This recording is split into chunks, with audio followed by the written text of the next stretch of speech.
I would like to apologise for my son's behaviour. He is Hello, a comedy filthy heroes, little Gervais, Merchant and who's been a Pilkington. You're night of promoting your his newest life podcast, and but treat we're me going to like give a... you the YouTube So, quiz. Doris Stokes, right, Yes. dressed like a dominatrix, Yeah. right, she's dripping hot wax Yeah. onto the naked torso We're of going to Arthur read you a Millard. comment Yeah, of from course he under is. one of your Right, YouTube and videos. he You in have to turn is guess being which of you pleasured, it right, was by written Dusty about. Springfield. I'm insulted. Oh, Not insulting Dusty at all. Springfield's not dead. Oh, really? What? You twat. Dusty Springfield's not dead. Is she? First No, up, she isn't. I She just want is. to lick him from Of head course to she's toe. not. You It's got to be Karl. She's dead. Of course she's not dead. Who am I thinking of? I don't know. Dusty Springfield's alive and well. And playing with Arthur Millard. No, she's not dead. Definitely Oh, God. square. Wow, excellent. It was going so well, wasn't it? Oh. I don't think it matters. I like the bit up to then, though. Yeah. I like the idea of her and Mallard. So when that's you all look a man true. from In a farm. top to bottom, We can't do that anyway, still see you can't do that on the radio, talking about that sort of Well, thing. I think I'll tell you what we'll get this though, now. if we're going to pick on a dead person, Yeah. why pick Doris Stokes? I don't know. The one dead person you don't pick. I know. I know. God. I'll have to convince her she's dead. But even in real life, she'd harness the powers of the dark side, so we don't really want I her... know. She liked the dark side. Getting on our that was her backs. favourite. She's getting on our backs. Don't get me started Well, on that. oh, goodness me, it's just nothing but innuendo and Dusty Spring, libel. I don't believe it. It's We're in trouble now. Oh God, you should have picked someone like Scylla, who is dead. Shandy says turn it up. Earplugs are gay. The answer was Karl. Well done. If anyone knows a clever and funny one, let me know. If anyone says Ben Elton, Bob.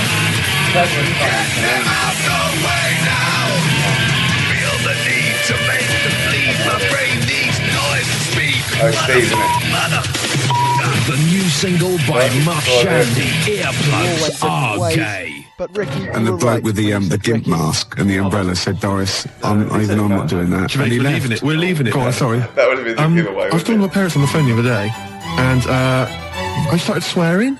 Question And I've never done three. this before, I and would it's a go terrible gay thing because for I've two. crossed this barrier now, across this line, which I previously, for 23 odd years, I'd managed to sort of stay the right side of. Yeah. I'm talking to my mum, and she mentions to me that I'm going to lose a lot of money. I don't want to go into it, but I'm going to lose a lot of money.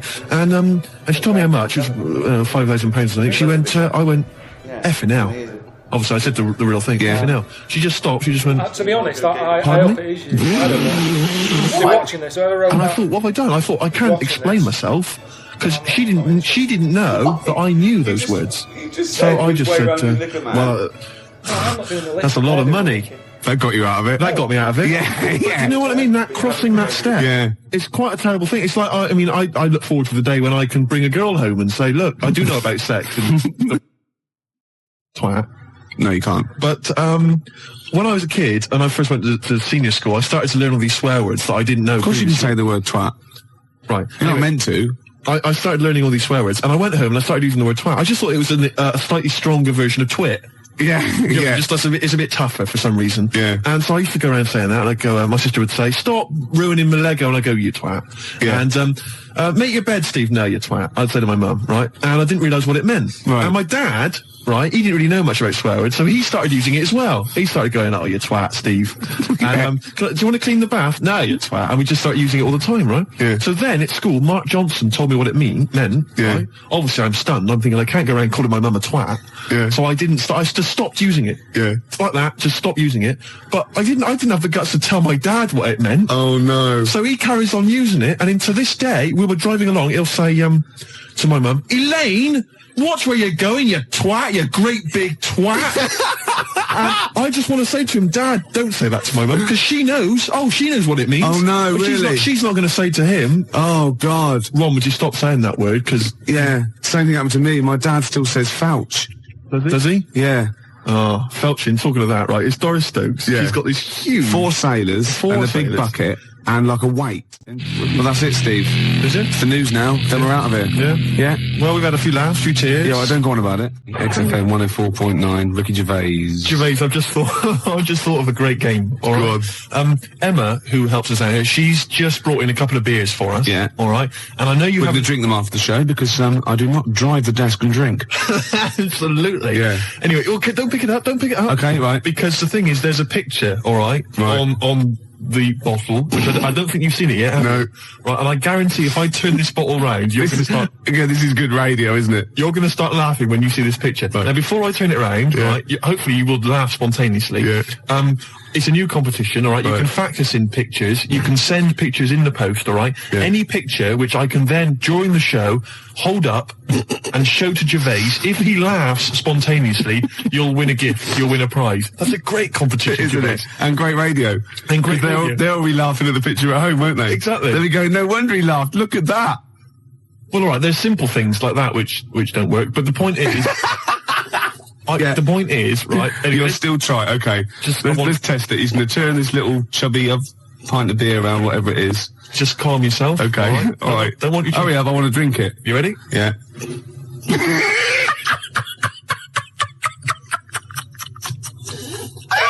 All right, play a record, Gervais. Oh, God!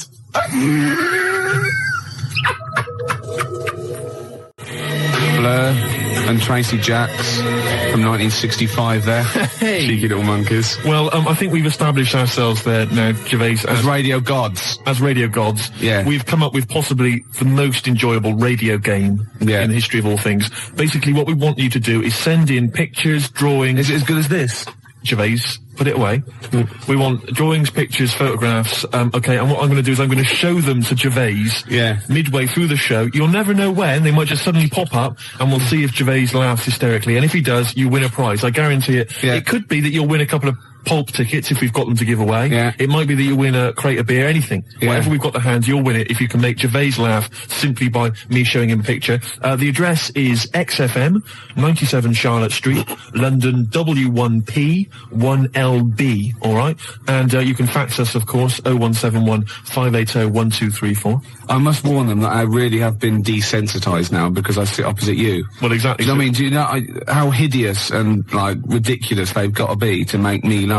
The pictures have got to be pretty odd. Yeah. The address, XFM, 97 Charlotte Street, London, W1P 1LB. Apart from bad lyrics as well, I like it when pop stars and marketing managers of record companies try and get clever with their, titles for albums and stuff. Remember Wet, Wet, Wet? Popped in, sold out.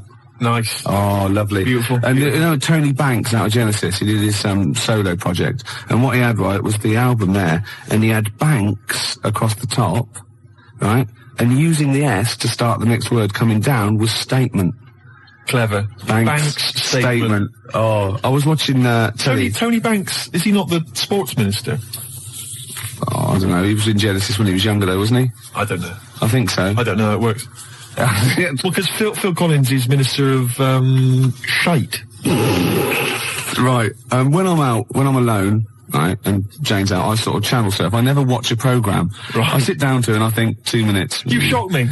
Yeah, yeah. And I just sort of going through and I was going back and forth between the Waltons and, like, the Box. Right. Music Television, You Control. Yeah. MTV. VH1. Ooh.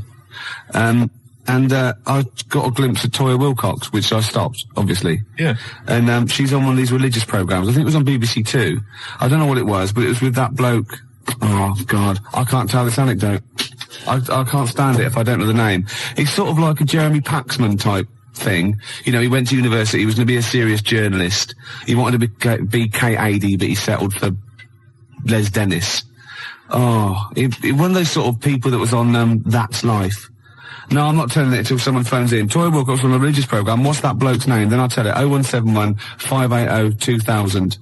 Gervais, have you ever watched an entire documentary all the way through? You don't know one, don't you? Beautiful. You don't look. Now, New Order's your favourite band of all time, isn't it? Yes, that's right. Paul Wright called. It was John Stapleton. Oh, was it? It was one of those, you know what I mean? It was sort of like the Paul Heine, Kieran, Prendeville, and Chris Sale, all that sort of type of thing, you know what I mean? Right, so, and this was on BBC Two. And it's always one of those, they're those people, you're sitting with people and they go, oh, I went to university with him. I know. And they suddenly realise it's not a proud, you know. I know. Oh, and they just go quiet. It's never impressive, is it? It's never Prince. No, exactly. Or, I don't know, somebody really great and groovy. Yeah. It's never, I don't know, say Rick Astley. And then you start realising that you're around someone's house and they go, and he comes on, you just don't say anything. Yeah. And then someone goes, didn't you go? No.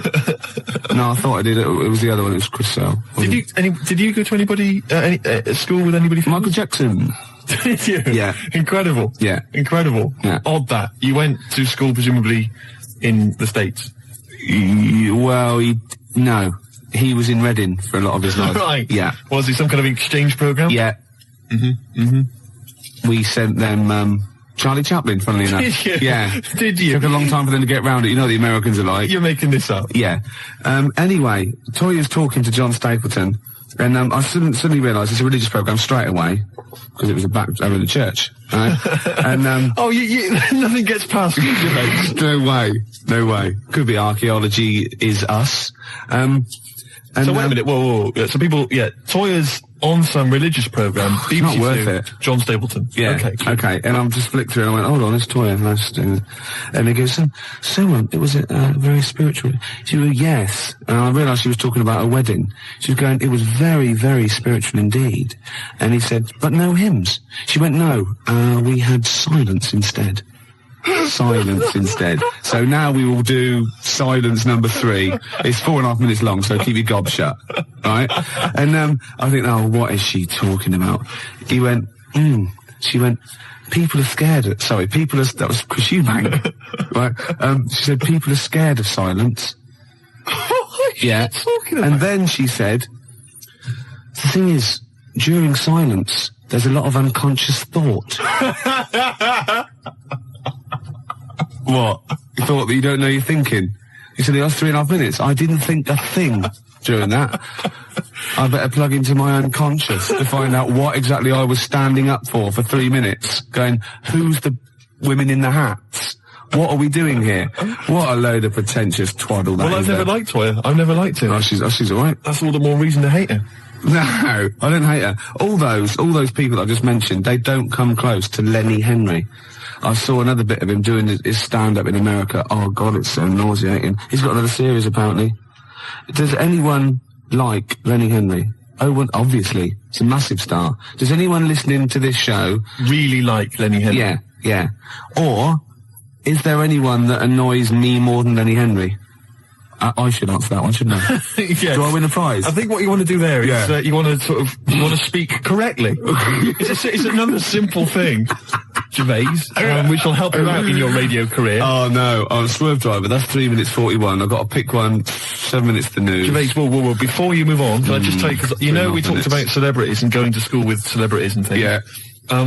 I have a very famous second cousin. Really? Yeah, I'm going to tell you who it is in a minute. Really? Yeah. And I've got the best joke in the world. Have you? I should have been trailing that. That'd have kept them on their tender hooks. Why are they sitting on tender hooks? So we've got... What are tender hooks? I think it's tenter hooks.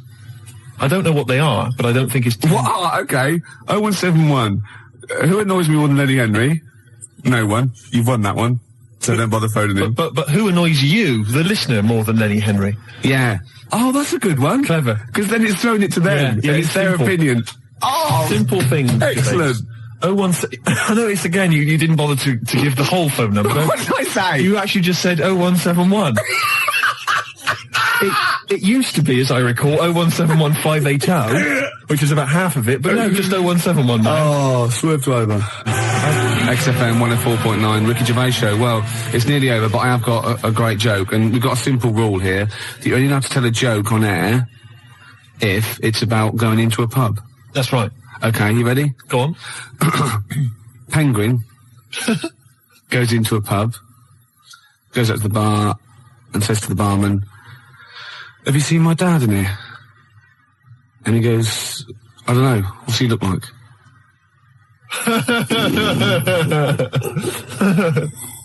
Yeah, no, it's not bad. It's all right. It's all right. I had a similar one about something going into a pub. I think it was a turd and a wig, but I can't remember what the punchline is. If anyone knows, 0171 580 2000. Something about a turd and a wig.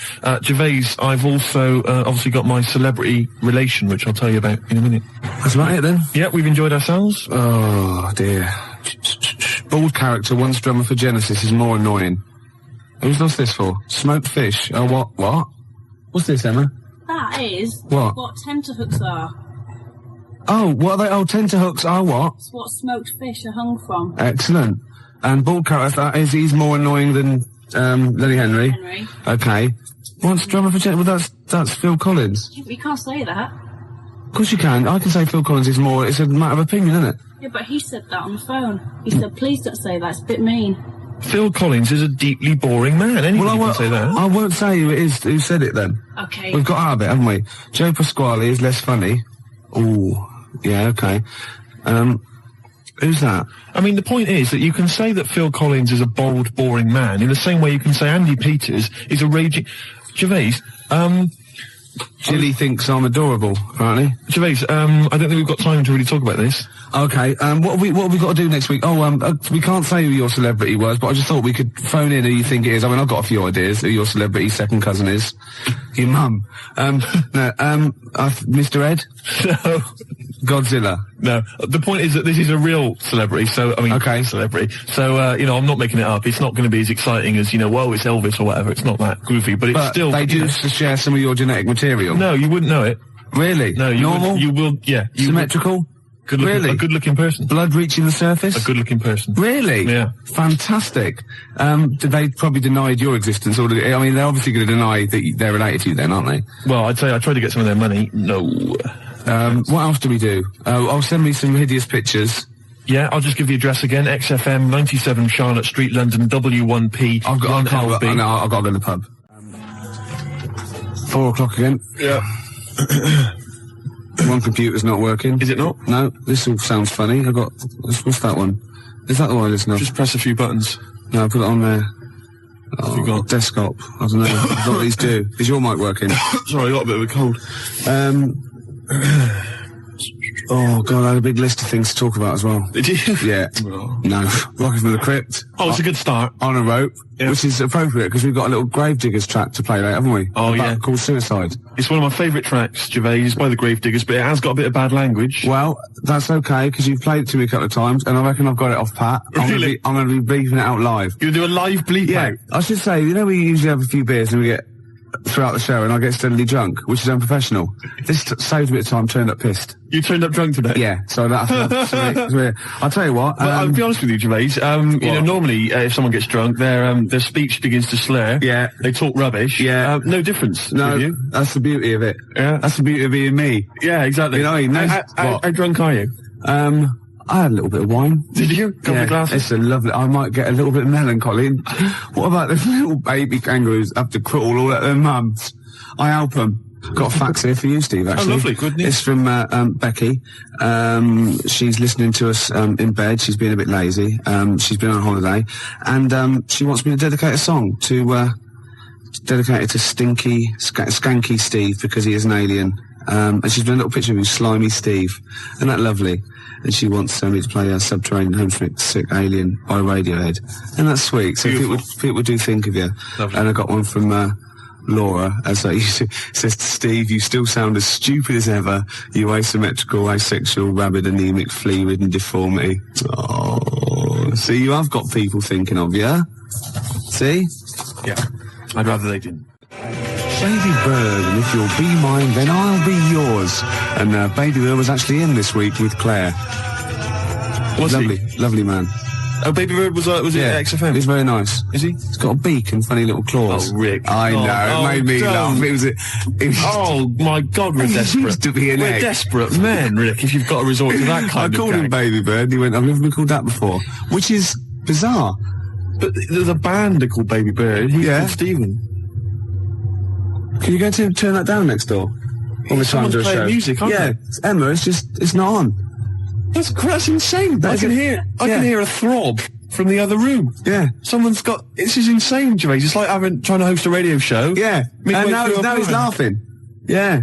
Oh, well, anyway, it's all going to be... we're going to play a track that you've brought in. That's right. Go on, what is it? It's a fantastic tune by the Gravediggers, part of the Wu-Tang Clan rap collective, right? It's from their album. Not to be confused with the Wu-Tang Clam, that's a little shellfish. Yeah. That's into rap. Yeah, it swears a lot. Yeah, terrible, yeah. The track is... Got a muscle posse. The track is beautiful. You've probably heard it on the dance floor, maybe in some indie club. Yeah. 1-800-SUICIDES. Yeah. Now, I would stress, Rick, it has got a bit of bad language. I know. I mean, I've listened to this twice, and I reckon I've got got it off pat, I reckon I'm going to pull the fader down at just the right places and go, okay? Right, you're going to sort of bleep it out. And if it goes wrong, so what? You know, that's real. People have a problem with swearing. I don't. Do you? No. I mean, I'm doing it because it's rules, and you know, the great thing about we want to stay on air because you know we take our job seriously. We do, and you know, I think we're sorry. Excuse my French. Bloody good DJs. Well, I think you're absolutely right, Rick. Yeah. Let me shake your hand. Yeah. All right. There we are. Yeah. A good shaking of a hand there. I love a bit of rap. That wasn't actually French.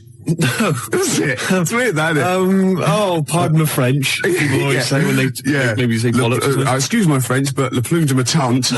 Hey, come on, language. We'll be learning a little bit of a foreign language later. I've brought in Instant Yiddish by Fred Kogos. I've always wanted to learn Yiddish. Really? Yeah. Narishnek, foolishness.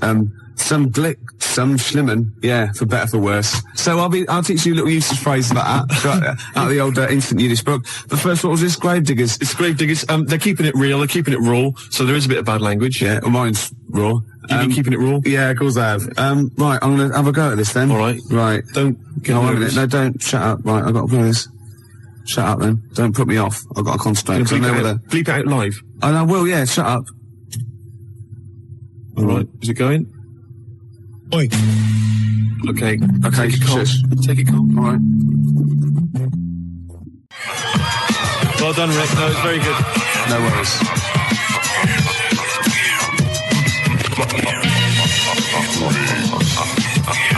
That's Gravediggers, isn't it? What's that called? 1-800-SUICIDE.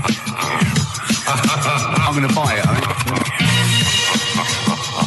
Can I get the actual mix with me going on Yes, you can. Yeah. And that's for Steve Vox, who's listening in Reading. It's from Lee to him. And Steve is the president of the Geeks, Nerds and Losers Society, the GNL. Lee's the vice president. I got thrown out of that.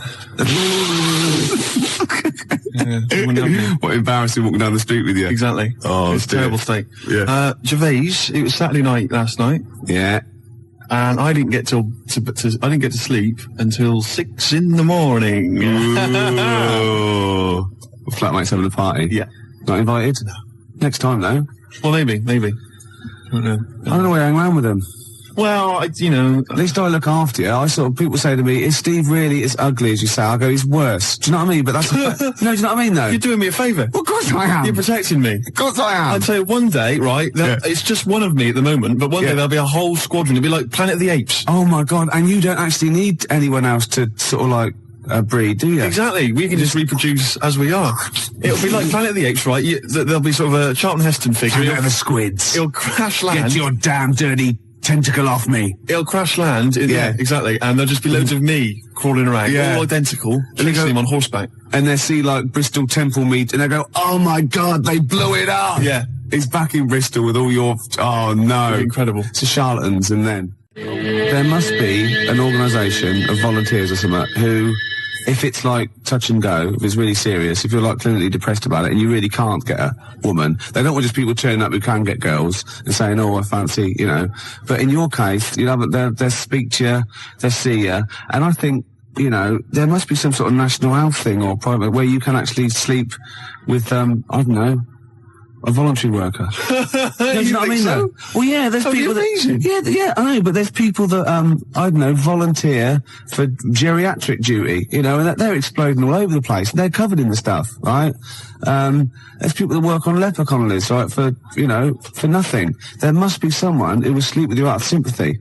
You don't want that. Of course you don't. You don't want that, do you? Well, let's not be hasty, Rick. I mean, these people, especially if they need some sort of free publicity, you know, get a bit of, you know, sort of press and media attention. Yeah. I ought to sort of help to publicise their campaign, really. There's probably an organisation that go, you know, they go off to like, strange climes and go on to like leper islands and that, and they work with them.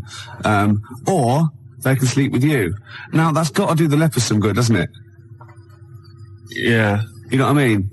Wouldn't that be terrible if that was the option, right? And suddenly volunteers to leper colonies doubled. Was like going to Torremolinos. Yeah. Let me on the bus. Sorry, there's no room on the bus, but you're at the back there. Yeah. Going, well, then here we go. Here I am then. Yeah. But I'm sorry. I signed up for the lepers. Yeah. Licking their wounds. Well, sorry, but Geriatric duty. yeah, Without scraping bedpans. it out. Oh dear. Oh, you know, I heard a song in the week, right? I've heard it before. It's by Ween, and it goes, "Push your little daisies and make them come up." And I don't know what it's called. 0171 580 2000. I don't know where to look. Push the little daisies and make them come up. It's like that. It is. It's rubbish. I've been going around singing There's that. no song with that lyric. It's in. like that. It goes, "Push the little daisies Shut up! and make them Shut come up! up." Shut up! Yeah. Shut up! That's what my friends have been saying for the last 4 days. God, you're really irritating me today. Like, people will go and go, "If you'll be mine," but not too annoying. But, after about 10 times you go, "Oh, can you sing something else?" But when you've heard, "Push your little daisies and make them come Shut up up," it now. can get really annoying. Yes, it it really can. can't it? Shut up. Okay, Wanna Die is You and Me song. Push your little Shut up. daisies. I wasn't exaggerating, was I? Well, it's a good tune, then. Yeah, let's leave it.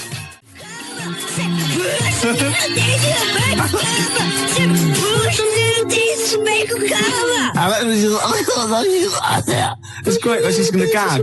I love that one. It's great, actually. Maybe we should play it again. Well, maybe later on. I'm not that mad about it. Oh, I like that. She's not quite as irritating As me. No, Generally. who is? We were talking earlier about how hideous you, how you look, and you can't get a woman because you're quite nasty as well. And Emma, our producer here, who thought, look, this is not fair, you know, because Steve is quite affectionate. When you get to sort of know, you know, like E.T., when you first watch E.T., you go, ugh, and then by the end you think, oh, do you know what I mean? It sort of like gets that deeper. And she went, I remind you, Steve, what I said when I first met you, and this is like her best, you know, stab at a compliment to make you feel better. She said, I thought you're really not that ugly. So the assumption is I am ugly, Yeah. just not as bad as it's made out. And that's like, you know what I mean? Yeah. And she's like, no, don't be silly. You're really good. You're really not that ugly. Yeah. It was a good effort though, wasn't it? Yeah. You know, that was nice, Emma. That was really nice. It was a good Cheers, effort, but, it was shallow and futile. It doesn't mean anything. Look at his little face. Oh, Look at that fax over there. Check that fax out, right? To Ricky, Steve's skin problem closed up was actually, What they've got- silicon what carbide they've- particles. Someone sent in a fax, right, and they've got these sort of hideous kind of mutated cells, or whatever, and they've put on the fax to Rick, Steve's skin problem closed Yeah. up. You've never said I've got a skin problem. No, I haven't. You haven't got They're a skin just problem. assuming. No, It's almost translucent, his skin. It's very pale. It's like, you know, those newborn fish when you can see all the hearts, can't you? All the hearts. Well, in many fish. They've got one each. Lots of fish, lots of hearts. Gervais, shut up. You're irritating me now, and you're abusive, and you're just winding me up. Oh. No, I'm a little bit offended by it. I know. You should be. But what about this charity thing? There must be one. 0171 580 2000. Oh, that would be fantastic. That'd be great. And it'd be like £1 fix. You'd write on the little form. Yeah, yeah. And you could get friends and relatives to sponsor you. Would that be per stroke or per shag? I think it's for the whole thing, Yeah. the whole event. Yeah. It'll be a big event. You know those guys, I think it was a hoax, but they were going to televise the first moment they lost their virginity. So they were going to broadcast it down the internet, all Yeah. right? And they were going to have sex on the internet live, and everyone was going to applaud and watch and pay for it. Maybe I could organise that as well, make a bit of money out Yeah, of but it. think of the technology by then, though. Be incredible. They would just be able to think it, won't they, and like see you losing your virginity. And they all have big swollen heads. You might be good looking in like the year 2090. You never know, because it's all well, isn't it? You know, in Bristol, you're a good looking fella, aren't you, in I'm a Bristol? good looking guy. yeah. Oh, this is Bell and Sebastian, the boy with the Arab strap. This is for Jim Hobbs. Who said, who said, can we hear more about Jezuk? And I better tell people now, we've had a lot of factors about Jezuk. Jezuk is spelled Jezoc.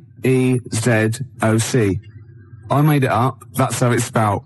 Okay? All right, Gervais, you'll tell us a bit more about Jezuk, will you? Oh yeah, I've got a whole new storyline. Before you carry on, 0171 580 2000. I've got some sponsorship forms already printed up. So just give me a call. I can post one to you. I will sleep with Steve, or I will go and work on a leper Connolly, Billy.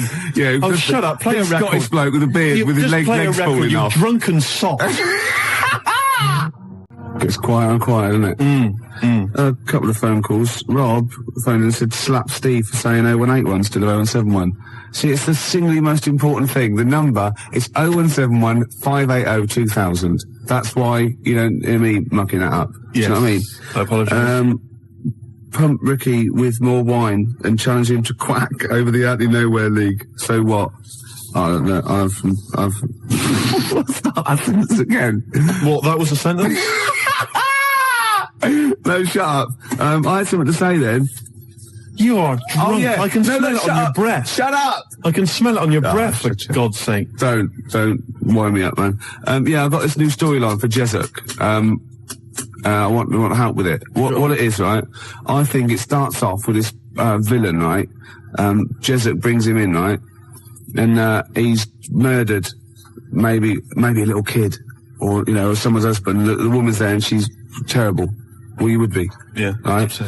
Jezuk's in there and he goes, don't worry. He's gonna, by the time he gets out, Steve will have a girlfriend, right? She goes, oh, right, it won't bring my boy back, will it? No, but you can have one of mine. I've got loads or something, right? Anyway, he goes to the court, right? And he's only tampered with the jury and he's a nasty piece of work. Oh, not the murderer. Yeah. He walks free and he sort of like winks at Jezuk on the way out. Do you think Jezuk's gonna let it lie? Jezuk's not going to let that villain, what, has he got a piece of evidence? Well, no, he goes after him, shoots him anyway. Because, it's just redundant. It turns out the bloke didn't actually do it. But, as Jezuk says, better, kill innocent people than let one, guilty person go free. That's Jezuk's philosophy. Yeah. And shoot first, ask questions later. You don't want to be stitched up. He's got a reputation. And then he gets off with a woman, and they have another kid, and it's all right. Yeah, I'll stop you there. Why? Jezuk just killed an innocent man. He's your superhero. He's your heroic hardboiled cop. He just killed an innocent man. I'm a little bit disappointed. Oh, so he's got to be perfect, has he? Well, I'm just a little bit disappointed. Well, no, he can't be perfect. He's got things to do. We know he's got problems. He drinks too much. He kills innocent people. You go out there every day. See how you survive. Yeah. Do you know what I mean? Yeah. Yeah. We got Mama Said Knock You Out lined up. It's one of our joint little favourites. We like this one and we like some other songs, don't we? Yeah. 'Cause we're like mates. I got a little plot. Yeah. Right? It's Jezuk, right? And he retires. He just gets out of the whole thing. All right, that's for the final one. We've pulled a discreet veil over the whole Jezuk debacle. Right. All right, is that okay? Yeah. Rick, forget Jezuk. Right. Because I've got my own show. I'll be telling you about. Have you really? Yeah, it's fantastic. Am I in it? No, not really. Something to do with... Right, okay. It's a genuine one I've come up with. This song, right? Mama Said Knock You Out. I like to, shadow box that. I've been working out today on the big bag, did a bit of boxing, because I'm in training. I challenged Canfield to a fight when I was pissed. Thursday night, he was swaying. I challenged him to fight. I offered him £1,000 prize money. That was the purse. Whether he won or lost, he still said no. Well, he's a wuss. He's about 14 or something. Yeah, but he's about 6 foot. Yeah. Maybe he was scared of killing me. Yeah. Jezuk is not scared of that. Jezuk's gone. He's out of it. Okay. There might be a comeback special one day, but thank God he's Let's gone. work on it. Well, that's my challenge to Canfield. You know what I mean? Said knock you out. Yeah, I'm putting it out. I'm putting it out over the airs. Yeah, you're keeping it real. Death Row, Puffy and all that, and Tupac, and that's like me and Canfield. Oh, that's a fantastic idea. I'm saying, come and get it, Canfield. I'm saying, I'm here, you know what I mean? That East Coast, West Coast rivalry we can recreate amongst DJs. Yeah. Steve Lamack, outside now, have you seen him? He's a weedy little dweeb. Yeah? Oh, fantastic. You can't actually say that, because, he's a nice guy, and... well, maybe so. Yeah, so you're going to fight Lamack, I'm going to fight Canfield. That'd be brilliant. Let's keep it within XFM. Crowley. Yeah. Remember he had a fight once at school, and his defence, lucky he had a hymn book on him, and he hit the bloke in the nose with the hymn book. So you don't mess with Crowley, because he's probably carrying, Bibles, hymn books. He's loaded, he's got some kind of religious paraphernalia with old parchment papers. Yeah, crucifixes. Paper cuts are the worst. Oh, nasty. Oh, imagine that, a little bit of papyrus across the eyelid. Oh, you don't want to mess with Crowley. No, I'm saying Canfield, come and get it, you know what I mean? He hangs out with his Deftones and all that lot, right? Yeah. You know what I mean? Should we just ask out? Who should we threaten out? Who else can we threaten out? Well, let's not go too mad. Well, what about Henry Rollins? Wow, I've made a mistake. I don't. I've made an error there. There are a lot of people I could have chosen. Jarvis, for instance.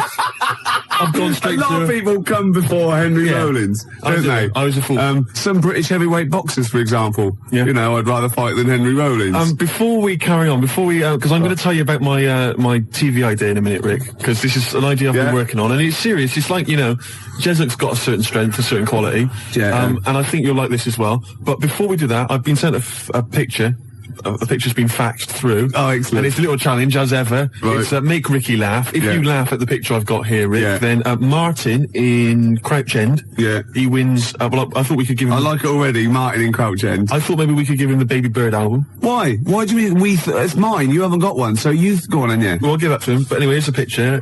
See what you think.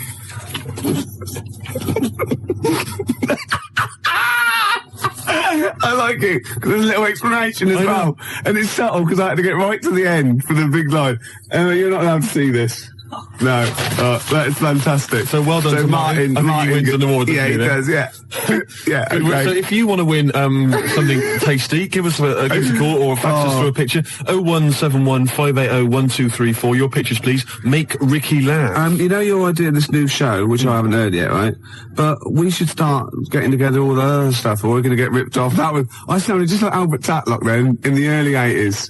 Oh, we should go. I love that fact that you sort of, maybe you've got a sentence, it's got 15 words in. You reckon, well, if I get out an average of 5 coherent words to every 15 that I need to say in a sentence, that'll be enough. God, right. Jam or ISIS? Either one, both rubbish. Oh no, come on. They're both good big bands, aren't they? Alright, Gervais, next let's talk about my TV idea. Okay, let's do All Around the World, because it's probably going to be big all around the world, isn't it? Before that, the Jam, All Around the World. Got a fax here from my mate Nick. He's listening. Say hello to him. Say hello to Nick. Hello. Yeah. And apparently he's found a great website about Joey Deacon, so we'll check that one out a little bit. About Joey Deacon? Yeah. Oh, Joey. Yeah.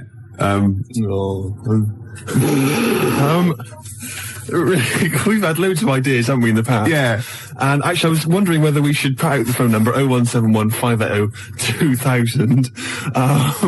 The reason being that you might perhaps want us to perhaps relate an old anecdote that you once heard on the show that you'd love to hear again. We could recreate the golden years. We could recreate some of the classic moments from the Ricky Gervais Show. Yeah. And also, of course, we've had tens of thousands of ideas for products, for services, for TV shows especially, and board games, all kinds of stuff. I mean, we've come up with one recently, haven't we, that catch on. Sleep with me or play with lepers. That's right. I mean, that is a good service, isn't it? It's an interesting show, that. I imagine that's at Channel 4. Yeah, definitely. Later, really. Yeah, and we've also, of course, most famously, perhaps, had the Penis Puppet Theatre. Penis Puppet Theatre. So easy to manufacture. I don't know why publishers aren't, knocking on my door. Yeah. A lot of other people are knocking on my door. Ricky Gervais Meat Rations. Oh. Should be fun recreating. Get in the queue, Mum. It's Ricky Gervais's Meat Rations. Yeah. All kinds of great games. To be perfectly unfranked. Who's Snork? Who's Stork? Yeah. Great games. And if you've not ever heard us describing these, well, you've missed out. Yeah. You learned your mistake. The tease penguin's probably my greatest invention. The tease penguin, can you tell us again? I forget. Well, it's just a penguin, right? You train, you put it in a lovely little French maid outfit, and it comes in, with, sort of breathes fishy breath on you, and slaps you around the face with its flipper. Yeah. Oh. Jezuk, obviously. But it doesn't let you go any further. No. That's why it's the tease penguin. Yeah, I see. Yeah. XFM Family Fortunes. Oh, I can see that on telly myself. Yeah, it's incredible. I don't know where you got the idea from. They just go into my head sometimes. Do they? Yeah. But anyway, here's my new idea, Gervais. Oh, come on. It's a great show. It's an exciting show, right? Right, go on. It's the future. Oh, yeah. All right. Crime has got so bad in the future, that it's terrible, that there's not enough hours in the day, right, for all the cases to be tried in court. Right. Because there's just not enough time. It's a bit like, Judge Dredd sort of thing. Yeah. So what happens is, right, there's a night court. Okay? And it comes into session at 12 o'clock. Yeah. Alright? And there's lots of lawyers and stuff, and they really deal with the dredge. I'm talking about the dredge, the crimes which you think are open and shut, Rick. Yeah. Alright, the sort of stuff that Jezuk would just sort out, with a bullet. Yeah. You know what I mean? Yeah. We're talking rapists and murderers and stuff. Yeah. But or people who just piss him off. Exactly. But Ronnie Midnight. Ronnie Midnight. He's the hard-boiled lawyer, right? That's sort of the main figure at Night Court. And he gets dealt all these rough cases, right? And he thinks it's open and shut. Everyone thinks, that person, he should be electrocuted or whatever. Yeah. But no. Ronnie sees something in them. He investigates the crime during the day. So he's only got like 12 hours to sort it out. And then he presents the case at Night Court. Right, at night, and maybe often, it's like Perry Mason meets, so he wastes taxpayers' money investigating people that might be innocent. Yeah, Jessup just kills them. Well, maybe so. But Yeah. that's why Ronnie Midnight's much more loved. But it's great. It would be great. And it would Yeah. it would start off with like dung dung dung. All rise, for night court. Yeah. Be fantastic. I like that. Maybe sort of set in the future. Am I in that? Well, not really. But and you know, who knows? Jessup maybe could get. You know, he could make a guest appearance. What do you think? I like it. Night court. I like it. I Quite don't. good, isn't it? Yeah. What's the problem? This rubbish about all this taxpayers' money investigating whether they're actually, you know. They're innocent. You're more of a Jessup kind of guy. Yeah. Just shoot first. Don't even ask questions. If his time's like, you know, of the essence, why ask questions? You've done, you know, what's the point? Yeah. He just like opening up old wounds, which is another favourite pastime of Jessup sometimes. And also a great He idea. loves opening up old wounds. A great idea for maybe a board game or a TV show. Old wounds. Fantastic. Oh, I'm going to work on this. Oh, and I've got Tip the Balance. I haven't even described that. Tip the balance. After Embrace. Can you tell us? Emma goes out with a bloke in this. Yeah. What's the Tip the long-haired Balance? type. What's the Tip the balance? Well, Jessup wouldn't tolerate that. What's Tip the balance? It's a board game for 4 rugby players or more. I'm looking forward to it. Yeah, or the infirm, or people who've just got no dignity left, and we can get them on screen doing that. This is my weakness is none of ... Obviously ran out of. I was reading News of the World on the way here, and I didn't know this. You know, Tony Blair is the Prime Minister. Oh yeah, you know, Tony Blair. His father-in-law, which is Sherry's dad, is that bloke out of Till Death Us Do Part. What, Alf Garnett? No, his son. Oh, blimey. Something about I don't know, I should get this right really, because it could be libelous, but it's something to do with some sort of doll cheat or something like that. What? Yeah, apparently. Cherry Blair's dad's a doll cheat? Yeah, something like that. Really? Or he's claiming some sort of benefit fraud, I don't know. But he was always the same when he was living with his dad, Alf. He was married to Una Stubbs, wasn't he? I mean, Sherry Blair's mum is Una No, Stubbs. I'll stop you there, Rick. I'll stop you there. It's so incestuous, isn't It's fiction. I've tried to explain this to you before, haven't I? The stuff on the TV, a lot of it is real. Some of it's fake. They're not really those people. Understand? EastEnders, for instance, that's not real. That's not real people. Yeah, well, obviously embarrassing, because obviously that is real, because I've seen them in real life. They were at Phoenix, got them were playing football, so that is real. No, that was the actor. That was the actors. Phil Mitchell was there, and Ricky Butcher. That was the actors. We have been through this before. Because I went through this the same day that I explained to you that only in the cat world can you piss on an object. I got a new stereo that way. They just get out of the shop, but it was too late. I got a new stereo, and it doesn't. It sort of shorts out because I actually weed in one of the back of the speakers. Did you? Yeah, but it's mine. I've got to get that. Kings of Leon, California Waiting on XFM 104.9. Do you know what, Steve? We get emails and, we got our posters up around this show and people enjoy it. But I don't think we get the credit we deserve for picking the music. It's true. Because we're totally unplaylisted, and I don't know if people know about this, that mine and Steve's sort of first passion before comedy is probably music. We're really, we love playing each other sort of records and that. And maybe when we come back, we should do a show where there is no pressure to, like Carl doesn't press the buttons forward, pre-record it, where we just swap each other's sort of ideas for music. It'd be like the Ricky Gervais compilation tape. Well, sort of like, we're not talking John Peel, where we're trying to find obscure Belgian jungle and do demos. Everything from, Kings of Leon, Lou Reed, maybe a bit of 80s stuff that people have forgotten about. Beautiful songs. So what do you think? I'd love to do that, Rick. I mean, genuinely, there's nothing more exciting to me than introducing to someone a song which they then go on and they love and they listen, maybe they buy the album, But that's something to think about, maybe, for later. Yeah. Well, it's like you say, the pressure to kind of come up with some, high caliber chat between each record, it takes a toll. But and that's it's a passion of ours, and we'd love to. But now it's Rockbusters. Bad Time from the Jayhawks on XFM 104.9. Steve Merchant, Ricky Gervais, Karl. We're having a good time. We are indeed. All right, Karl, what you got lined up for us now? Right, well, you got a choice. Nearly Dead.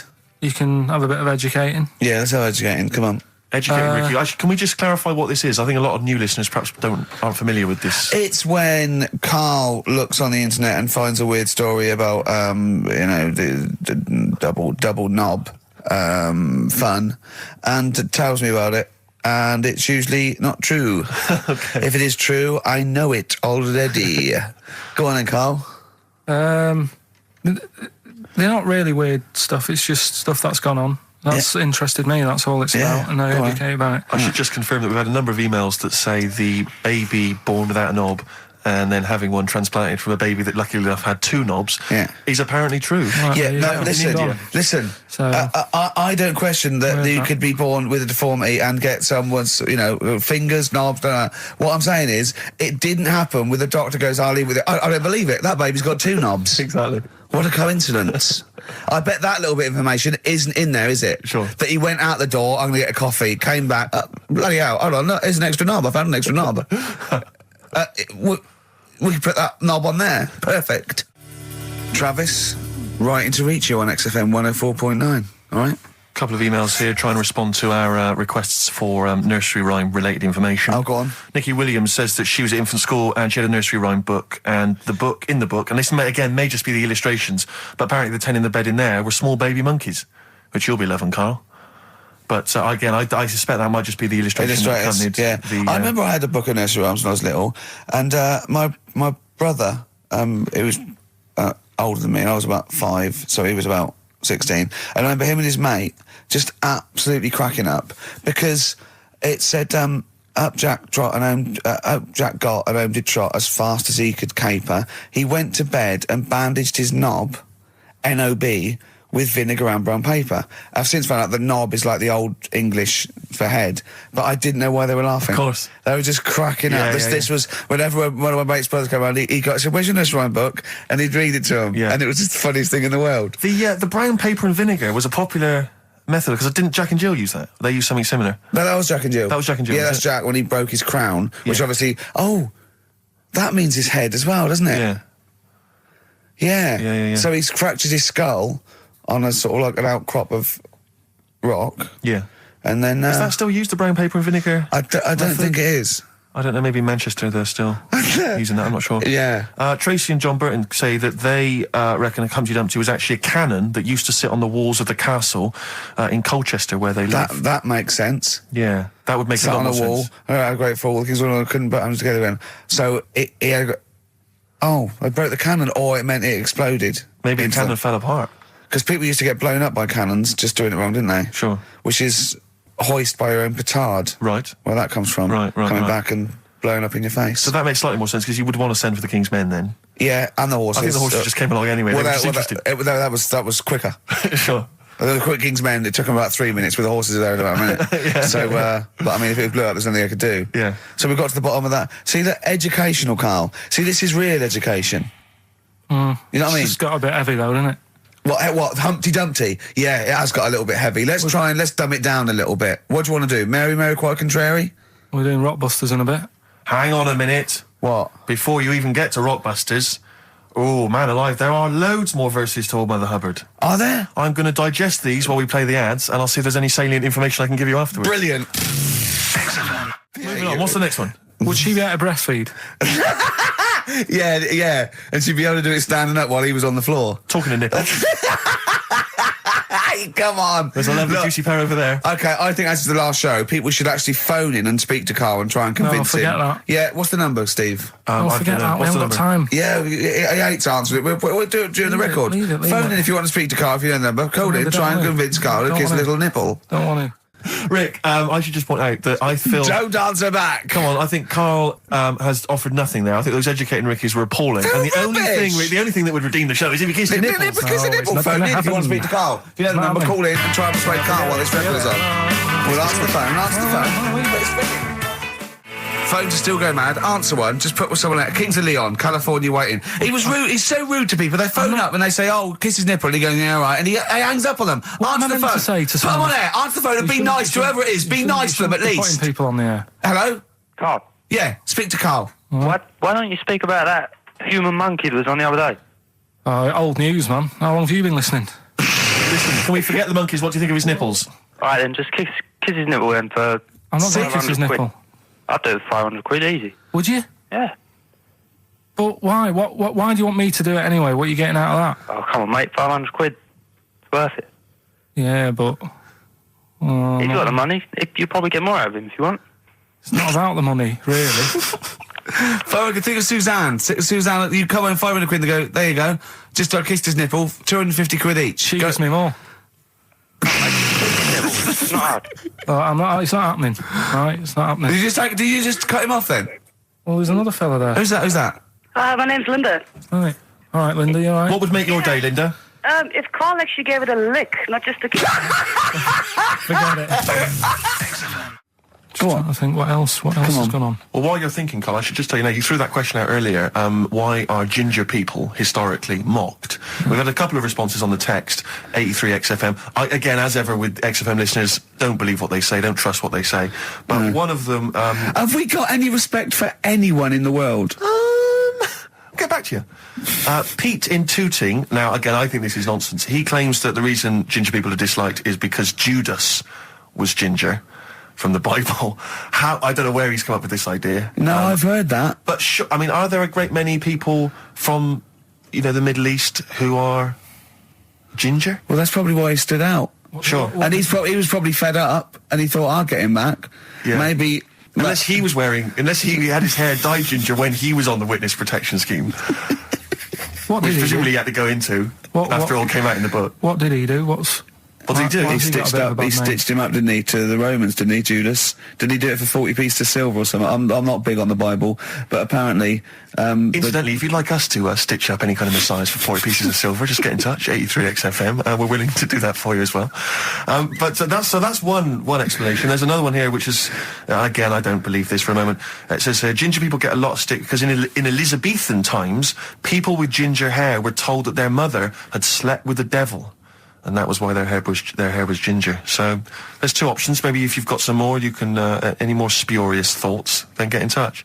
The Pogues, Rainy Night in Soho. I hope there isn't a rainy night in Soho tonight, Rick. I'm sure you're one of those who agrees with me. So we just had an email here from a guy called James Lee. He says, hi, just writing a bit of info on the scientists in Antarctica. I'm a scientist who's just come back from one of the Antarctic bases called Halley, or Haley. There are 15 people staying there over the Antarctic winter. The scientists are looking mainly at the atmosphere, things like the ozone hole and meteorology. Right. I think there are 6 scientists staying over the winter, as well as a doctor, electrician, mechanic and a carpenter and so on. And so he's saying they do listen, they have the internet, so they maybe could listen to the show on the internet. And if you get the chance, say hi to Francis and the rest of the winter is for me. Sure, no problem. Yeah, thanks, James. But yeah, there they are. That's what they're doing. That's what they're up to. But why are they asking you for a message though? When I mean, have these people got families and that, or are they convicts or? No, what do you mean? Of course they probably do get messages from their family. Well, why are you doing one for one? Is that, I mean, do you know, like you see it in, like, Porridge and stuff like that, where if someone's in prison and no one visits them, yeah, and they sort of look a bit fed up and that, is this message that you're doing for like, people who don't get a letter in the post from... Brilliant. So they put this on the shelf until someone doesn't get one. All right, Hargreaves? Yes, sir, I didn't get a message today, sir. You have got a message, Hargreaves. I've what, sir? Hargreaves, you have got a message. Really, sir? From Ricky Gervais. Really, sir? And I give it... Don't talk, please. There are scientists listening. Try to keep the talking shit down to a minimum today. Well, what's annoying me is, right, they're saying this stuck over there for months, but it seems to me like they're wasting a lot of time. Right? Why? Well, you're saying they probably watch DVDs. They're saying they've got internet access. Yeah. Yeah? Well, I'm wrong. Listening to messages, get the job done and go home. Well, that's well, then we don't have to tell them anything then, because they listen to the internet. If they've got the internet, then, yeah, it's a waste of time. Good point. Play a record. Well, hang on, before that, here's a good point. You've had a long time to research what's been going on in the world. We just had an email here from Nicholas who says, why haven't you told them about the recent Pig Olympics that just went on in China? You've missed that one, Carl, once again. Who won?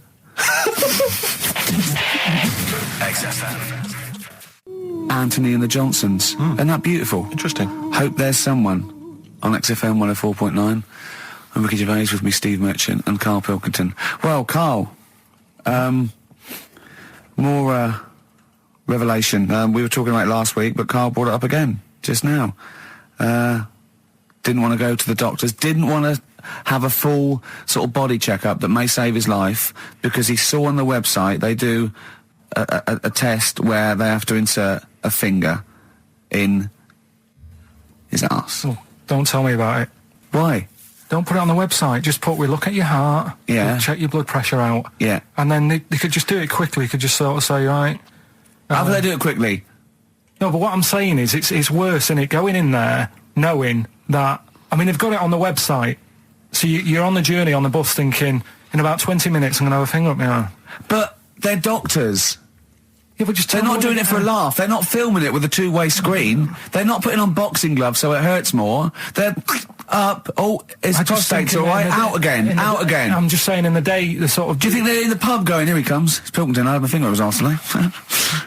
Do they allow ladies to do that? Do they allow female doctors to do it? Of course they do. They're doctors. No, that's worse. You're sounding like him. No, I'm just interested because, you know, do they allow female doctors to do the finger up the arse thing? Well, of course they do. They're doctors. Forget the female and male. They are doctors. Right, do you know any female doctors to do that? But what I mean is, isn't it a bit like if you're being searched at an airport, you know, and you're a woman, they send in a woman person to search you. They don't send in a bloke to do it. Is that the same thing? Yeah, they probably trust someone who's gone through 6 years medical college not to be taking the piss as opposed to a fat security guard who couldn't get anything else. Do you know what I mean? You're talking about there's doctors all the time coming out in the papers, or they gave them this so they could look at their boobs or whatever, or, you know, it's all you're always hearing stuff about dodgy doctors. But what I'm saying is, the reason why they do that at security, because there's lots of security people, and they can, you know, for your own, you know, for the, you know, your own modesty, there's a female one to search females and a male one to search males, and that's fine. But there's not like 4 or 5 GPs to choose from, and you go in there and you go, is it your arse and testicles? Do you want a bloke or you know? But what about you accept what if they've it. got long fingernails?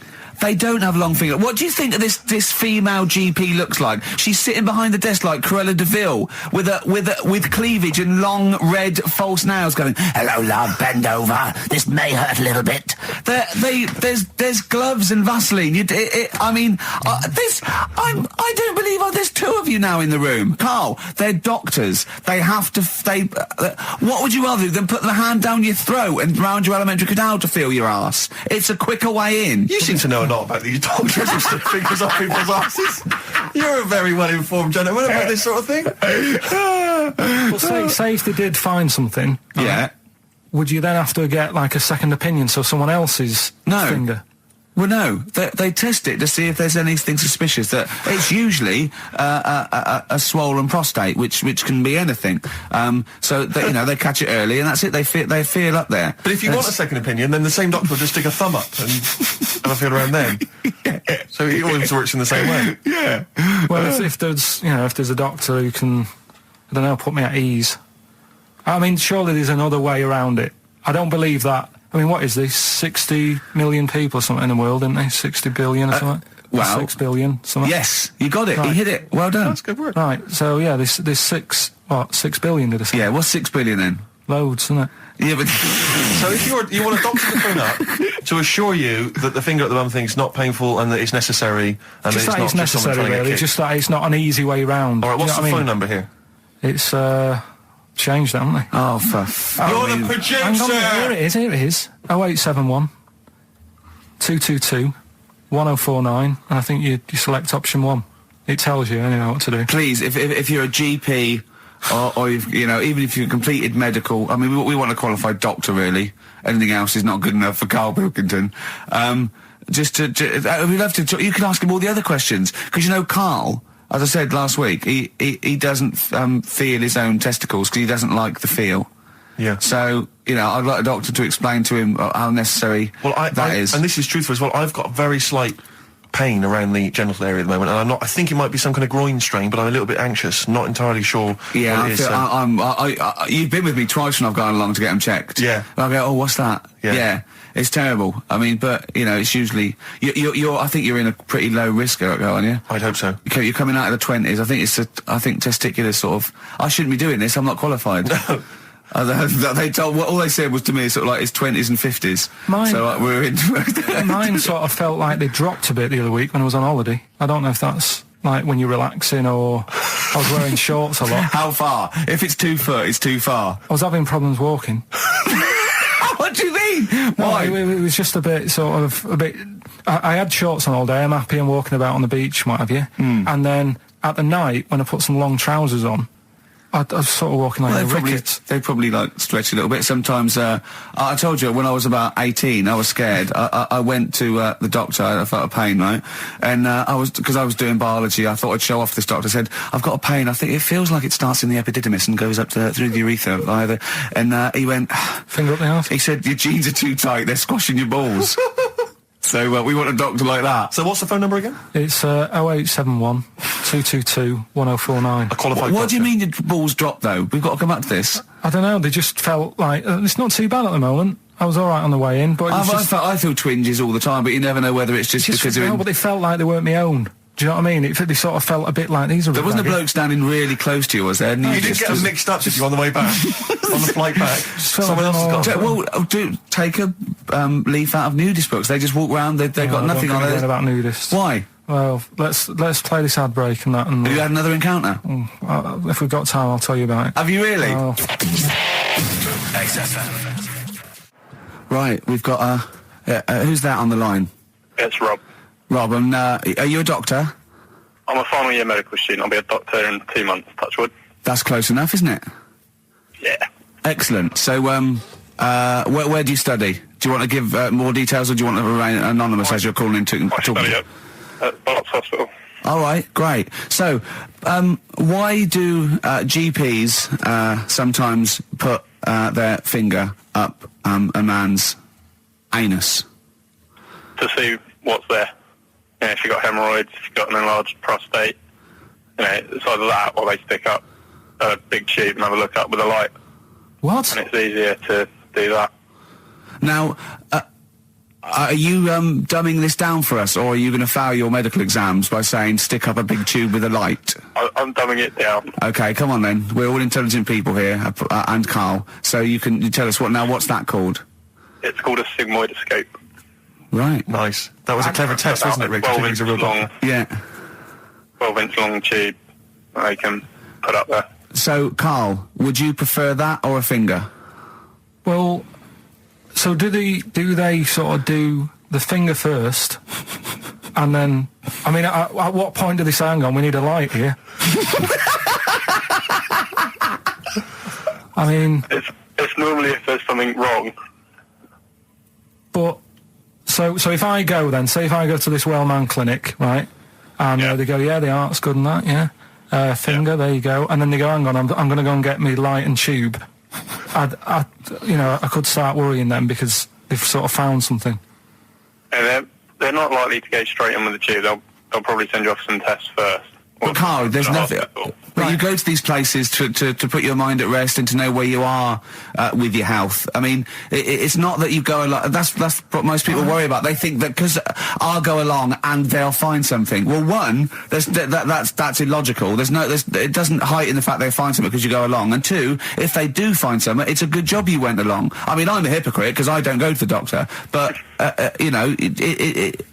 had that done. You should be concerned if when they shine the little light in your ear, it comes out the other side of your ear. No, the other ear comes right out the other side. That's when you should be worried. But Rob, right, you said then, if they find something, they send me off for some tests. Why can't I just have the test without that and cut out the middleman? Do you know what I mean? Because you're wasting lots of money. There's hundreds of tests they could do, and they could do every test, and they could all come back with nothing, or they could do the finger up there and send you for the 3 tests you need to find out what's wrong with you. But in this day and age, with all the technology and that, and like brainy doctors and all that, the only way to find out is sticking a finger up there. What are you worried about, Carl? Is it fundamentally that this doctor who's has done 6 years medical training, is it embarrassing to have a man's finger up your ass? I just don't understand how you can get round to that without... But what don't you like? Is it fundamentally you don't like anything up your ass, or is it the fact that it's a man's finger up there? I don't like going to the doctors. It makes me nervous, because I think if anyone searches you long enough, they're going to find a fault with you, right? And especially if they're going that far into you. They're going to find something. And probably not. Well, you never... I just don't... I don't know how to get round to that sort of... that point where you get a... What do you talk to the doctor about? And he's like, all right, nice day. Strap your trousers. He goes, he says, I'm gonna just, Most people just shut up and let you do it, and then breathe a sigh of relief when you say there's nothing there. Yeah. But is that at the end of the test, or is that the first thing he does? It's the last thing. So that trousers up out the door. Because he knows it ends conversation. He knows it's a bit of a faux pas. The doctor says, "Oh, I better not kick off with the finger up the arse." Well, what I do is I'll start on with the the head, and then we'll then go, "Oh, one final thing, Mr. Pilkington."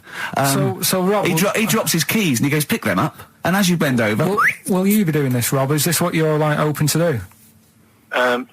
You do all these. I'll have to do it at some point. All doctors do it at some point, no matter what they specialise in. So the first one, is the another doctor there to sort of make sure you're doing it right? Not dentists. No, but do you know?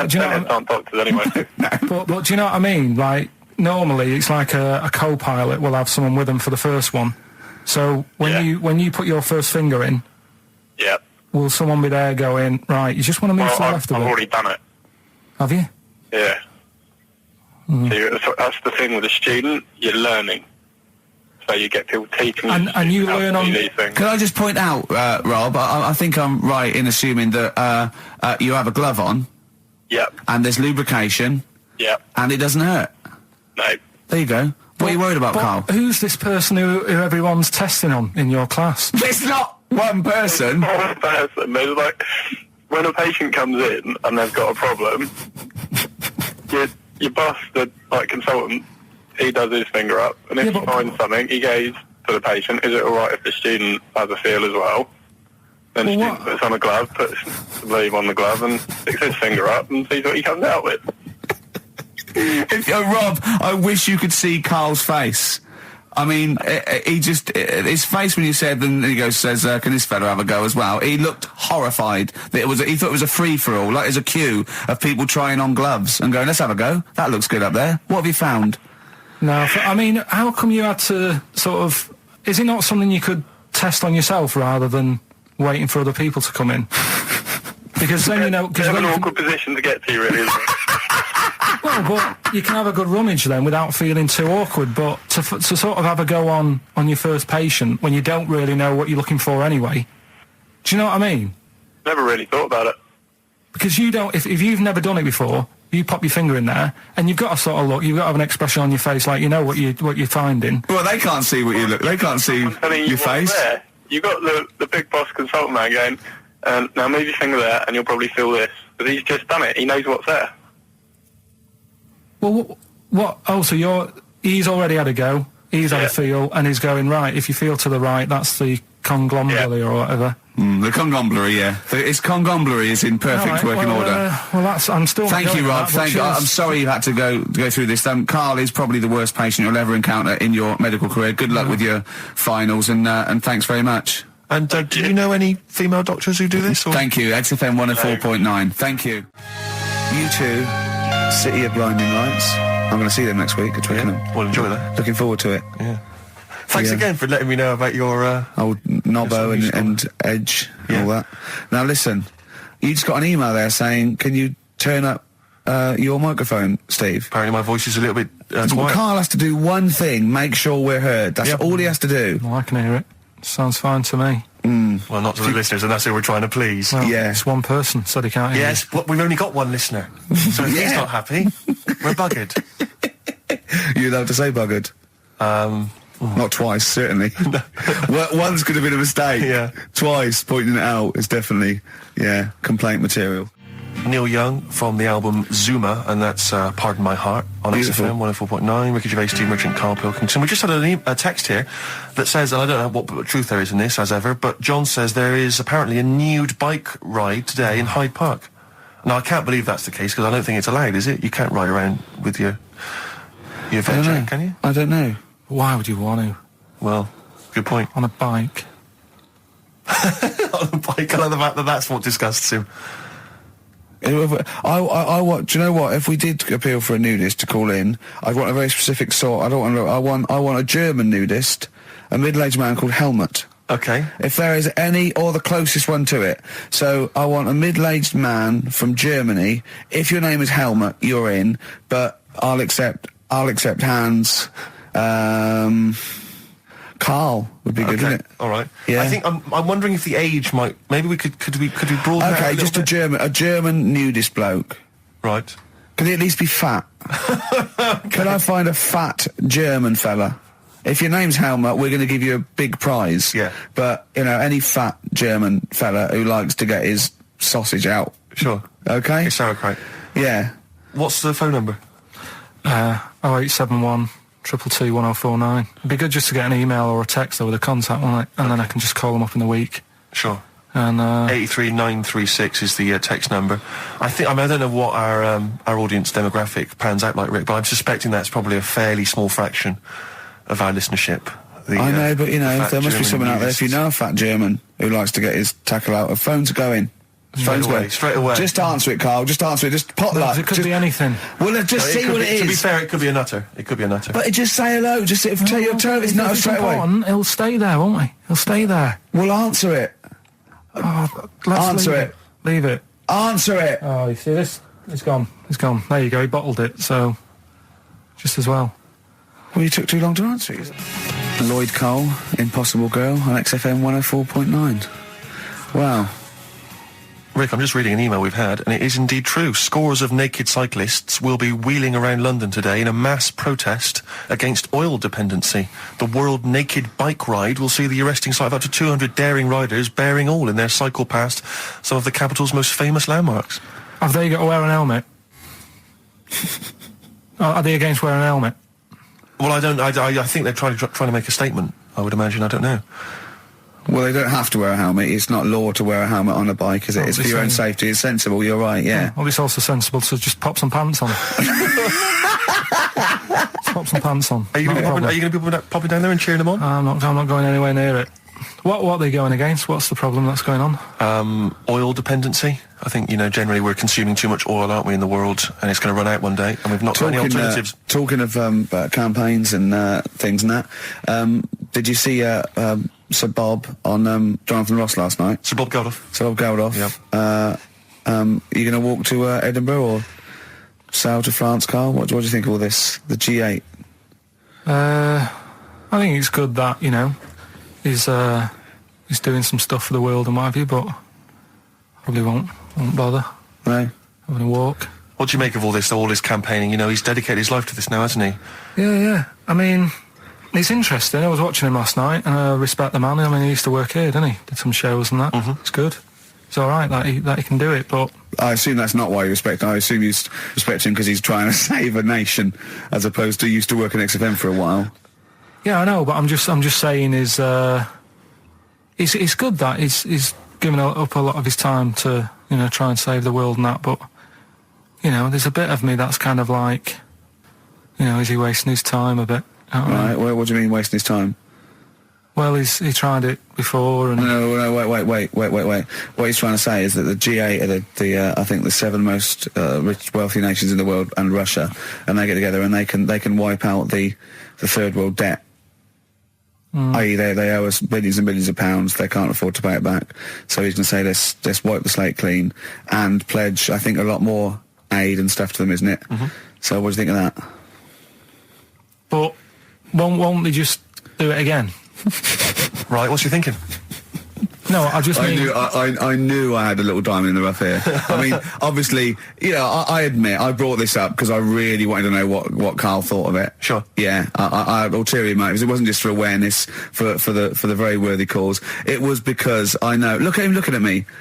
Look at him. He looks at me like a cat. Honestly, it's like there's nothing behind those eyes. Right? What do you mean? They're just going to run up the debt again, you think? Well, what I mean is, right, when I was a kid, right, and I wanted to go to the arcade, I'd borrow £1 off my mum, right, and she'd say, don't come back asking for more and what have you. But I'd have a go on a pinball machine or whatever, game on a fruity, and then go back, and she'd go, can I have some more money? And she goes, I gave you £1 before. And I go, I know, but I'm on holiday. And she goes, there you go then. And then I go off and do the same thing. I didn't go, no, I wasted the last one, I'm going to pop this in the bank. Right. So you think that's what's going to happen with... That's a nice metaphor. So what do you think happening there? As the Africans are blowing it down the arcade. Instead of putting it towards a fishing rod, they're blowing it down the arcade. I'm trying to win a watch. Look, I've got 100 goals. I think this thing is dodgy. Yeah. I'm trying to win a fluffy toy.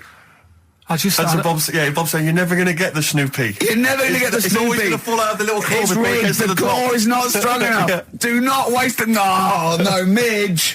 Midge, you have to write a song. Write another song, mate. They've blown it down the arcade. Brilliant. So that's your genuine logic, is it? Well, I just don't know.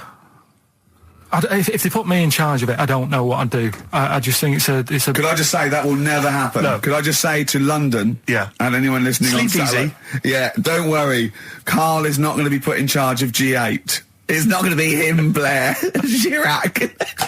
That would be a joy if it were. That would be amazing. Well, I've got another food-related item here. Now, Karl, I got a little email via my agent sent from someone here. Okay, so sent from someone at XFM, okay, and I won't say it was, she just said, I thought this might be good for Ricky to use on Saturday, and obviously what happened is Suzanne has sent you an email in the week, it was Wednesday, and you've returned it, but I think you've returned it to the wrong email address. You returned it to someone here who, of course, immediately forwarded it to my agent for ridicule on the show. Don't panic, it's nothing that bad, okay?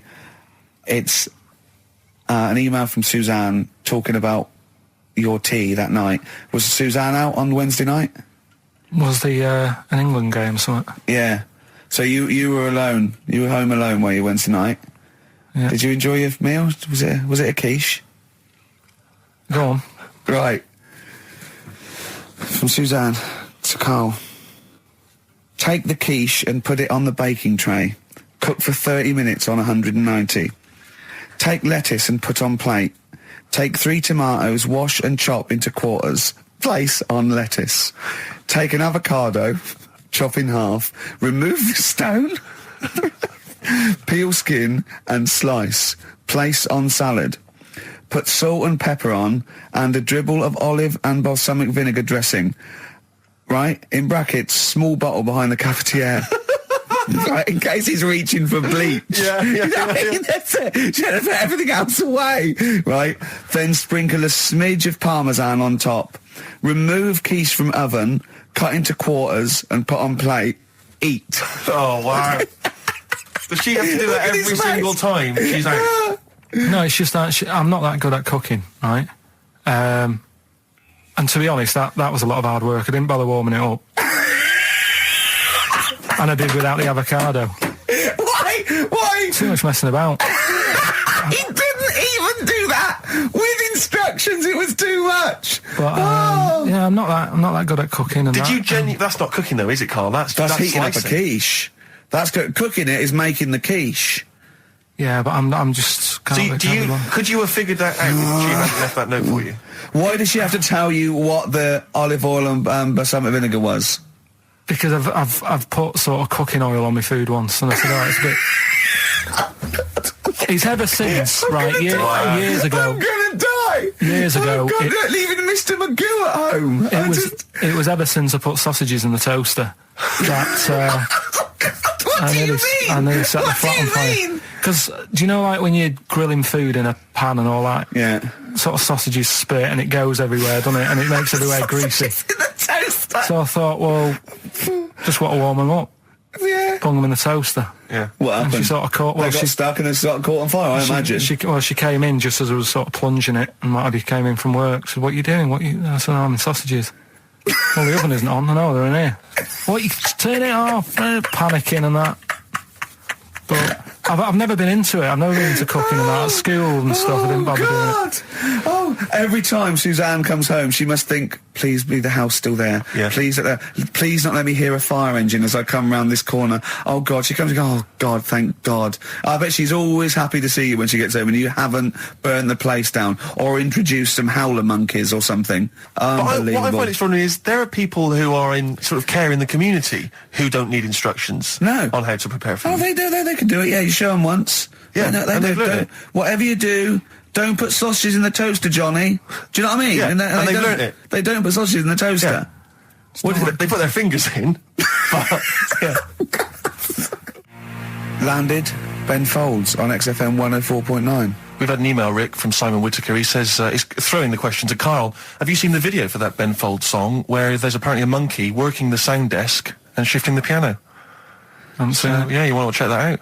Talking of monkeys working the sound desk, we've also had a lot of emails directed at you. Yeah, a lot of emails directed to you, Karl, asking if you saw this programme that was on in the week, I think I didn't see it. I think it was called the strangest village in Britain. Yeah. Did he watch it? He called me 6 times during it. Of course, called me 6 times. Now, just explain briefly what this was, because I didn't see it. Well, it was a sort of an experiment. I think I can work out from the sort of 70s, and it was sort of run by, from what I can make out, mainly sort of German Christians. Right. And what it was people with various disabilities or mental illnesses, Down syndrome,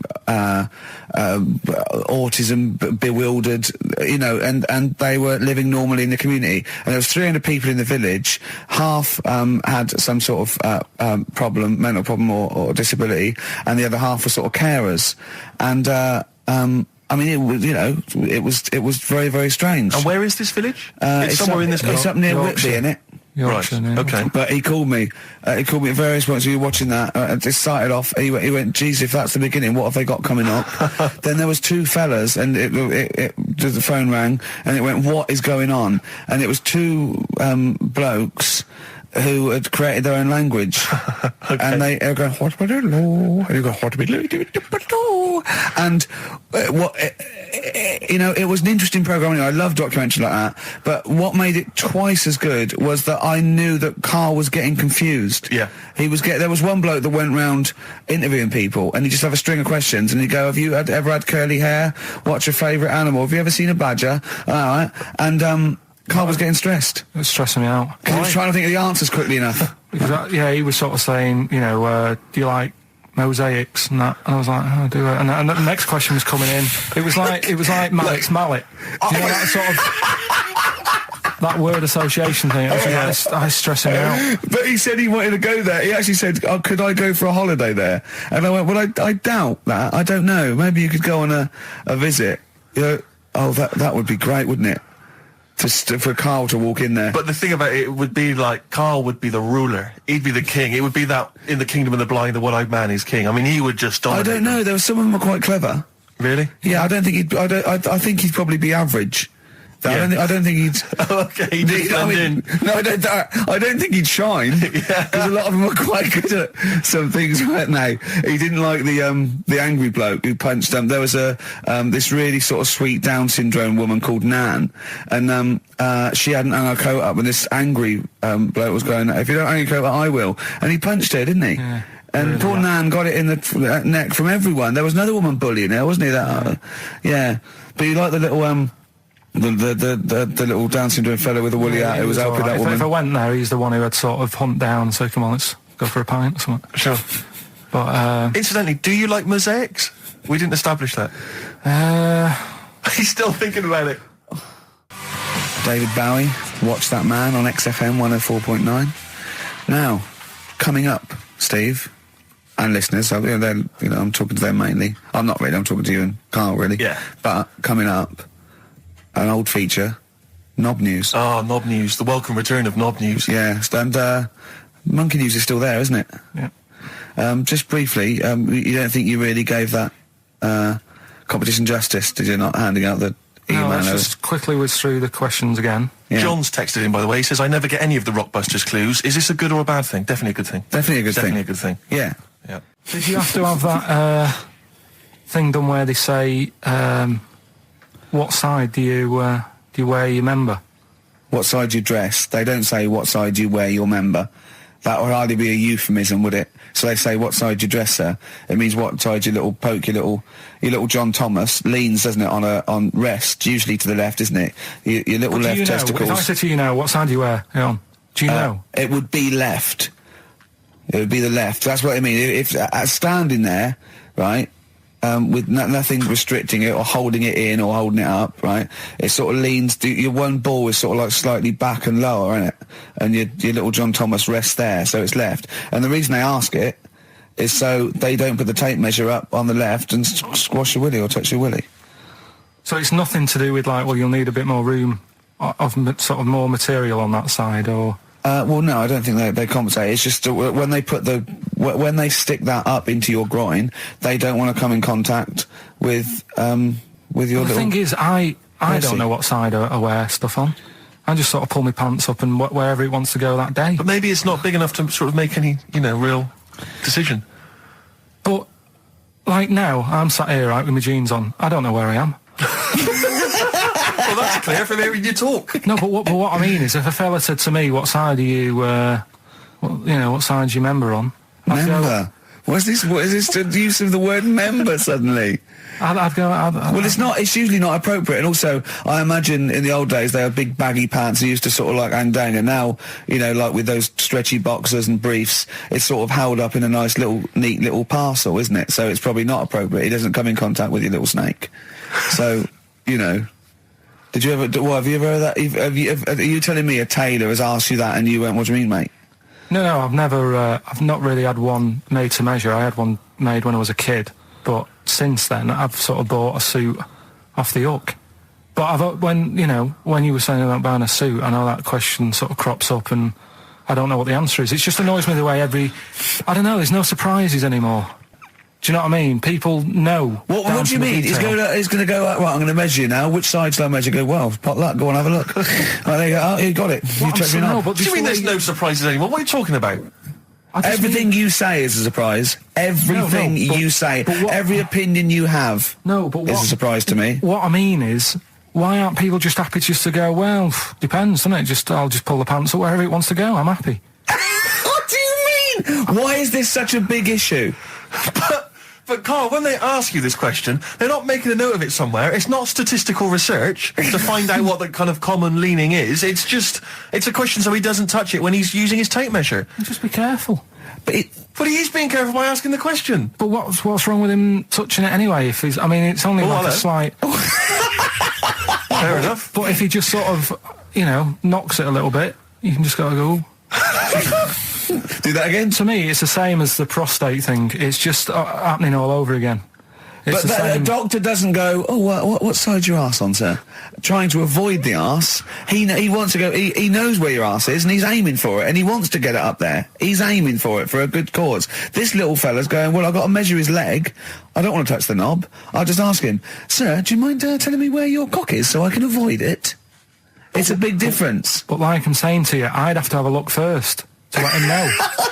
I don't know where it is now. I don't know. It could be the left, could be the right. Are you telling me you don't know where your knob is without now? looking? Well, what do you mean without looking? How could... Well, you're saying it as if like... Should we have a guess? Well, have a look and tell us where it is. What are you wearing? What sort of pants are you wearing? I've got my jeans on. But you got pants on underneath them? Yeah. What are they? Briefs or boxer shorts? Boxer shorts. Boxer shorts. Well, it's probably free, but the jeans are probably strict in it. I think it's probably either in the middle, dressed in, or just slightly to the left. Have a look. We'll tell the listeners after the break where's Carl's knob. It's a good competition. Oh, brilliant! We've got to send this to the Sony Awards people. XFM. Run, Snow Patrol on XFM. Well, big question. Where was Carl's knob? That's what people have been hanging on for. Yeah. Where was it? Well, I can't believe people have been texting in. Hey, what, guessing where it is? People saying, is it in the middle? Is it in the left? It cost them 10p. It cost them 10p to find out. Just wait, I'm going to give out the answer. You don't win anything, right? Like, strike it lucky. Right? Bottom or middle? Right. It was to the left. Oh! Yeah. I went with the right. That's annoying. See, I thought it would be to the left. If not, maybe if it was all scrunched up, sitting down on your lap, right, it might just pop up to the middle. Just pop out, like, Well, next week we'll be finding out where yours is. Where's Ricky's bollocks? Landed, Mr. Ben Folds. We've landed on XFM 104.9. Ricky Gervais, Steve Merchant, and little Karl Pilkington, and his magical little manky round baldy head. He was described as a wacky mank in one of the papers this week. Really? Brilliant. Well, remember we were talking about it last week about he came round to my house and I popped out my Mr. Johnson, sure to take a little look at. And his two that made daughters. the papers. That made the papers. Wow. What paper? It wasn't front page of the Times. It must have been like the Daily Star or something. Just squeeze Live 8 on the second page. Yeah, so Wacky Mank. Wacky Mank, that's Wacky great. Mank. Wacky Mank. We had an email from someone that reckons they remember you from body popping round Salford way. Yeah, Eccles Precinct, apparently. You know that, I wasn't doing it round there, though. What do you mean? I was round Stretford. Stretford Arndale. And what were you doing? What sort of body popping was it? Just a bit of everything. Caterpillar. Bit of moonwalking. Do you have a little piece of line there you used to carry around? Well, mates had that. Right, you didn't borrowed theirs. Borrowed theirs. Were you any good? But you weren't breakdancing, well, you weren't spinning on your head and stuff, you were more body popping. Well, I hope he wasn't spinning on his head, because you know that can sort of give you little brain damage and things. Well, it can give you brain damage. Also, it can wear your head down, and also makes your head perfectly round. Yeah. Because the gravity is pulling on. But if you keep on doing it, obviously it's going to wear your hair out, yeah. So you become sort of like a stupid, bald, and roundy-headed. Yeah, yeah. So I very much doubt that you did do any of that. Did you, Carl? Didn't do any of that. Embrace and Gravity on XFM 104.9. We've had a couple of texts. People obviously can text in 83XFM. That's the text number for the big quiz that's coming up shortly. Rockbusters, still your opportunity to win some of those cracking prizes. Enter your name in the draw if you can unravel the, I don't know what you call them, conundrums that Carl set. Sort of. We've had a couple of texts. Obviously, we're leaving early today. This is a shortened show and our last show of this run. But we've got to leave early. We've got to go down and try and make poverty history. But Rob's texted and he says, only an hour and a half today. Well, poverty does have some benefits then. He's a fan. He understands the show. Who was that little fella that used to write in who hated the show? I forget his name. I haven't heard from him for a while, actually. I don't know what happened. No. Maybe he realised that if he hated the show so much, the obvious thing to do was to switch off. Maybe that finally dawned That's on him. annoying. What's his name? Someone will remind us of his name. I like people who hate us to carry on listening. Yeah. It just gives it an edge, doesn't it? Yeah. It's the fact that, that you're annoying someone. I mean, I love annoying people. I know you do. I know. So You're like a kind of walking Chinese water torch. Yeah, exactly. Yeah. Well, how's it going with Rockbusters? Anyone got the answers? Actually, one guy has texted in, James in Deptford, he's offered some answers, and he says here, the guy that hated us, famously, of course, we should have remembered, Dickie Anderson. Dickie Anderson? Richard Anderson, of course. I don't know if Dickie's still listening. If he is, obviously email in ricky.gervais@xfm.co.uk and tell us what you've been doing, how you've been keeping busy and stuff. Yeah. Nice to hear from him. Chris Campling hasn't called, has he, either? Yeah, The one that thinks that not only is this whole show scripted, imagine that, right? But that Carl is a character created by us. Yeah. He's actually an actor. Oh, if only we Look could at take credit that. for A that. shaved monkey we got. Put the message in the box, put the message in the car, drive the car around the world, and I'm imagining, Rick, that message is make poverty history. That's World Party, put the message in the box. Can I just say quickly while I think of it, we get a lot of emails from people, a lot of texts saying, can you send a big shout out, stuff like that. I've just looked at one now, Scott and Julie in Australia listening, they want a big shout out, big shout to them. But there's so many people that do it, and I'm obviously just want to say, sorry we never get to your emails. We're very, very lazy. We never really get to look through them. But we obviously do appreciate you emailing in, texting in, stuff like that. And also, can I send a big shout out to my grandparents, who I believe might be listening on their new digital radio? They're pretty high tech. Very nice country. Yeah. Are they the merchants of Bristol? Merchants, yeah. Yeah. Props to them. Props to them, yeah.